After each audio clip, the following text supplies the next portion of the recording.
अध्यक्षपद खरं म्हणजे मुंबईमध्ये व्यवस्था एकदम फारच विकट झालेली आहे. रेल्वे स्टेशन असू द्या, गार्डन असू द्या, पब्लिक प्लेसेसमध्ये कुठेही गेलं तर ड्रग्सचं न्यूशन एवढं जास्त वाढलेलं आहे की त्याला सांगताच येत नाही. कुठेही गेलात तर समोरच दिसत की ड्रग कंझ्युम करणारी लोक दिसत आहेत. मग त्याच्यामुळे चोऱ्या एवढ्या वाढलेल्या आहेत, मारहाण एवढ्या वाढलेल्या आहेत आणि पोलीस आता या मुंबई शहरामध्ये तक्रारी घ्यायला तयार नाही. पण मुंबई शहरामध्ये कुठल्याही आमदारांना जर तुम्ही विचारला तर ड्रग्सचं न्यूशन एक लेवलला पार केलेलं आहे. लॉ अँड ऑर्डर आहे की नाही मुंबईमध्ये हे मला समजून येत नाही.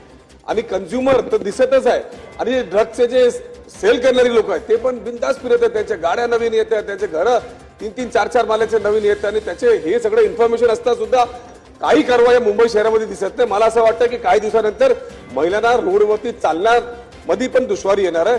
म्हणून आपल्यातर्फे सरकारला ताबडतोब याच्यावरती दखल देऊन कमिशनरने त्याच्यावरती अहवाल घेतला पाहिजे. काय चाललंय